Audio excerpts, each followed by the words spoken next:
Hi friends, welcome to MK family. இன்றைக்கி climate நல்லாயிருக்கு. வாங்க இன்றைக்கி எப்படி சூப்பரான ஒரு சாம்பார், கத்திரிக்காய் முருங்கைக்காய் போட்டு லாஸ்ட்டாக மாங்காய் போட்டு டேஸ்ட்டான சாம்பார் எப்படி செய்யலாம் அப்படி சொல்லிட்டு என்னோடய ஸ்டைலில் பார்க்கலாம். ஃபஸ்ட்டு பருப்பு நல்லா கொஞ்சம் ஊற வச்சுருவேன் கழுவிட்டு. அதுக்கப்புறம் ஒரு வெங்காயம், பெரிய வெங்காயம், ஒரு பெரிய தக்காளி போட்டால் போதும். பருப்போடு சேர்த்து இந்த ரெண்டுத்தையுமே நறுக்கிட்டு பூண்டு ஒரு 5-6 பல் போடுவேன். பூண்டு நல்லாவே போட்டுக்கலாம், நம்ம நிறையவே இன்னும் கூட போட்டுக்கலாம். எனக்கு இது போதும்னு சொல்லிவிட்டு நான் பருப்பில் இதை போட்டாச்சு. அப்புறம் கொஞ்சமாக மஞ்சத்தூள் போடுவேன். பருப்பு வேகிறதுக்கு கண்டிப்பாக பருப்பில் மஞ்சத்தூளும், அப்புறமா கொஞ்சம் உப்பு, அப்புறம் கொஞ்சம் லைட்டாக எண்ணெய் ஊற்றுவேன். யாரெல்லாம் எண்ணெய் ஊற்றுவீங்கன்னு தெரியல, கண்டிப்பாக நான் எண்ணெய் ஊற்றுவேன். அதுக்கப்புறமா பெருங்காயத்தூள் போடுவேன். பருப்பு குழம்பு வைக்கிறப்போ கண்டிப்பாக பெருங்காயத்தூள் முக்கியம். எப்படி செஞ்சாலுமே பருப்புக்கு பெருங்காயத்தூள் முக்கியம். ஒரு நல்லா 5-6 விசில் நல்லா வர வச்சுட்டு கத்திரிக்காய், முருங்கைக்காய் வெட்டுறப்போ சின்னதாக வெட்டினா தான் சாப்பிட நல்லா அதில் காரம்லாம் ஊறி டேஸ்ட்டாக இருக்கும். ரொம்ப பெருசாக வெட்டக்கூடாது.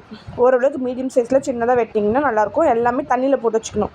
கத்திரிக்காய் நறுக்கணும் தண்ணியில் போட்டு வச்சிட்டிங்க அப்படின்னா கருப்பு கலரில் ஆகாது. ரொம்ப புளி நான் ரொம்ப ஊற்ற மாட்டேன், கொஞ்சமாக தான் ஊற்றுவேன். அதனால் கொஞ்சம் புளி மட்டும் போட்டேன். சில பேர் நிறைய ஊற்றுவாங்க, நான் கொஞ்சமாக தான் ஊற்றுவேன். மாங்காவும் போட போகிறேன், அதனால் கொஞ்சமாக ஊற்றிட்டேன். எங்கள் வீட்டில் இந்த அக்வா தான் யூஸ் பண்ணுறோம். இது போட்டு ஒரு வீடு ஒரு 3 months தான், இது போட்டு 1 month இருக்கும். அக்வா போட்டு இந்த அக்வா தான் யூஸ் பண்ணுறோம். ஏன்னா தண்ணி 25 rupees சொல்கிறாங்க கேனு, அதனால் இது யூஸ் பண்ணுறோம். நல்லாவே இருக்குது. அப்புறம் பருப்பு வேகணும்னு சொல்லிட்டு அதை எடுத்து வச்சேன். ஆனால் அதுக்குள்ளேயே எனக்கு தலை சுற்றுருச்சுங்க. அதாவது ஒரு மாதிரி ஆயிடுச்சு, ஃபுல்லாக ஸ்வெட்டிங் ஆகி ஒரு மாதிரி ஆயிடுச்சு. கொஞ்ச நேரம் போய் ரெஸ்ட் எடுத்துகிட்டு வந்துட்டு பருப்பு ஆறுறதுக்குள்ளே தக்காளி வெங்காயம் ஒன்று நறுக்கி வச்சேன் சின்னதாக. ஆல்ரெடி அதில் போட்டிருப்போம். இது தாளிக்கிறதுக்கு கண்டிப்பாக தக்காளி வெங்காயம் போட்டால் தான் நல்லா டேஸ்ட்டாக இருக்கும். பெரிய கடாயிலே தாளிச்சிடலாம், அப்புறமா பாத்திரம் மாற்றிக்கலாம் அப்படின்னு சொல்லிவிட்டு எண்ணெய் ஊற்றிட்டு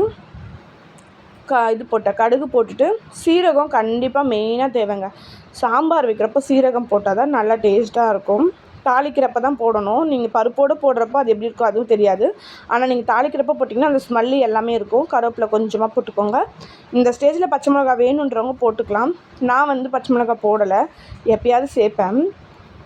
இந்த டைம் பச்சை மிளகா சேர்க்கலை.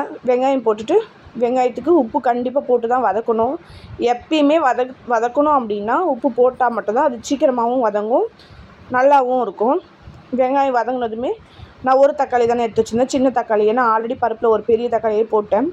சும்மா ஒரு சின்ன தக்காளி மட்டும் இது பண்ணி வச்சா போதும். அதோடு லைட்டாக மஞ்சத்தூள் உப்பு போட்டுக்கலாம் நம்ம வதங்கிறதுக்காக. போட்டுட்டு நல்லா வதக்கி விட்டுட்டேன். மஞ்சத்தூள் எல்லாத்துலேயும் சேர்க்கறது நம்மளுக்கு நல்லது தான். அதனால் மஞ்சத்தூள் கம்பல்சரி நான் சேர்த்துருவேன். மஞ்சத்தூள் போட்டு தக்காளி போட்டதும் மஞ்சத்தூள் போட்டு வதக்கிறது எப்பயுமே செய்யறது தான். போட்டு வதக்கிட்டு அது வதங்கட்டும்னு சொல்லிவிட்டு பருப்பு பாருங்கள் நல்லா வெந்துருச்சு. இந்த ஸ்டேஜில் கடைஞ்சி வச்சுக்கலாம். நம்ம கடைஞ்சி வச்சுட்டு கழுவுனதை காயெல்லாம் அங்கே தக்காளி வெங்காயம் வதங்கிருச்சு அப்படின்னா கழுவுன காய் ஃபஸ்ட்டு இதோட போட்டு அந்த காரம் ஊறணும். அதனால் நம்ம கத்திரிக்காய் முருங்கைக்காய் மட்டும் ஃபஸ்ட்டு போட்டுடலாம். போட்டதுக்கப்புறம் இதை நல்லா பரட்டி விட்டுட்டு கொஞ்சம் மிளகாத்தூள் கண்டிப்பாக சேர்க்கணும். குழம்பு மிளகாத்தூள் கொஞ்சம் சேர்த்தா தான் அந்த காரம் அந்த காயில் ஊறி டேஸ்ட்டு கொடுக்கும். சாம்பாருக்கு சாம்பார் பொடி போடலாம், ஆனால் நீங்கள் ஃபஸ்ட்டு இந்த காய் வதக்கிறப்போ மிளகாத்தூள் போட்டிங்கன்னா நல்ல டேஸ்ட் இருக்கும். நான் இது எப்பயுமே செய்யறது இப்படி செய்வேன், நல்ல டேஸ்ட்டு கொடுக்கும். கொஞ்சம் நேரம் வதங்க விட்டு ஊற விட்டுட்டு அதுக்கப்புறமா கடைஞ்ச பருப்பை ஊற்றிடலாம். பாருங்கள் எவ்வளோ அழகாக மசிஞ்சு கடைஞ்சி வச்சுருக்கேன். ஏன்னா அது நல்லா வெந்துருச்சுங்க, நல்லா குலைவாக வெந்துருச்சு, நல்லா டேஸ்ட்டாகவும் இருக்கும். இப்படி இது பண்ணி விட்டுட்டு அதுக்கப்புறம் தேவையான அளவு தண்ணி ஊற்றிக்கோங்க. நம்மளுக்கு நான் சாம்பார் பொடி கடையில் தான் வாங்கி வச்சுருக்கேன், அதனால் அந்த சாம்பார் பொடி தான் போடுவேன். பாருங்கள் தண்ணி தேவையான அளவு ஊற்றணும். ஏன்னா காய் வேகணும்ல, நம்மளுக்கு ஊறினது பத்தாது, தண்ணி நல்லா வேகணும். அதனால் தேவையான அளவு தண்ணி ஊற்றிட்டு உப்பு போடணும். இப்போவே இந்த ஸ்டேஜ்லேயே உப்பு போட்டுடலாம். இந்த ஸ்டேஜ்லேயே நம்ம என்ன தேவையோ எல்லாமே ஆட் பண்ணிக்கலாம்.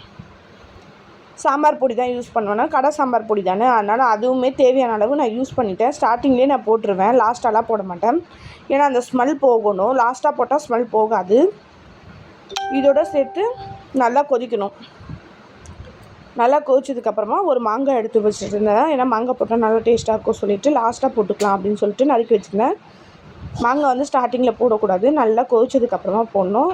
கொதிச்சதுக்கப்புறம் புளி கொஞ்சம் எடுத்து வச்சுருந்தேன். கொஞ்சம் தானே ஊற்றுறேன்னு சொன்னேன், ரொம்ப ஊற்ற மாட்டேன். எப்பயுமே சாம்பாருக்கு ரொம்ப புளிலாம் ஊற்ற மாட்டேன், ஏன்னா புளிப்பு ரொம்ப தெரிஞ்சிடும். தேவையான அளவு புளி ஊற்றிட்டு, ஏன்னா இந்த தடவை நான் மாங்காய் வேறு போடுறேன்றதுனால கொஞ்சம் அதுக்கேற்ற மாதிரி ஊற்றிக்கிட்டேன்.